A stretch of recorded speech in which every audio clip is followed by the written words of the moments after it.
నా పేరు రేషం. నేను నా భర్త పిల్లలతో కలిసి బిజల్పూర్లోని రేవవలిలో ఉంటాము. మా గ్రామంలో దాదాపు 300 కుటుంబాలు ఉన్నాయి. స్వచ్ఛమైన తాగునీరు లేకపోవడం అనేది ఇక్కడి ప్రధాన సమస్య. ఎంతో దూరం వెళ్లి బావి నుండి నీళ్లు తెచ్చుకోవాలి.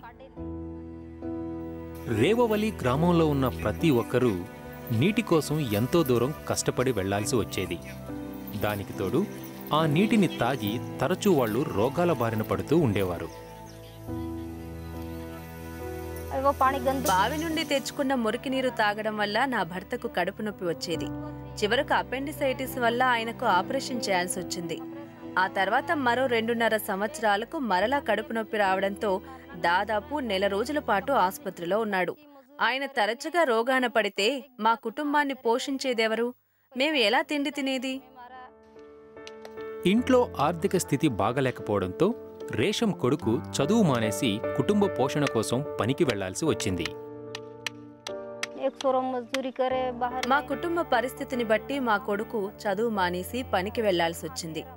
పనికి వెళ్తున్నప్పుడు మా అబ్బాయిని 3 సార్లు పాము కరిచింది.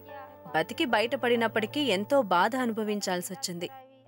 కుటుంబమంతా నిరాశలో కూరుకుపోయి పరిష్కారం కోసం ఎదురుచూస్తూ ఉంది.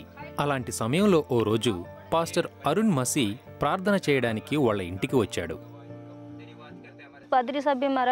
పాస్టర్ గారు మా ఇంటికి వచ్చి నా భర్త కోసం ప్రార్థన చేసినప్పుడు ఆయన స్వస్థపడ్డాడు. ఆ అద్భుతం చూసిన తర్వాత మేము యేసును విశ్వసించాం. తన భర్తకు కలిగిన అద్భుత స్వస్థతను చూసి రేషం కుటుంబం తాగునీటి సదుపాయాన్ని కల్పించమని యేసును ప్రార్థించటం మొదలుపెట్టింది. త్వరలోనే సిబిఎన్ బృందం వాళ్ల గ్రామానికి వచ్చి తమ ఇంటికి దగ్గరలోనే బోరుబావి వేయడంతో వాళ్ళు ఎంతో సంతోషించారు. అంతేగాక గ్రామస్తులంతా కలిసి బోరుబావి ప్రతిష్టను వేడుకగా జరుపుకున్నారు. తమ ఇంటికి దగ్గరలోనే తాగునీరు అందుబాటులోకి రావడం మరియు తమ కొడుకు తిరిగి స్కూల్కి వెళుతూ ఉండడంతో రేషం ఎంతో సంతోషంగా ఉంది.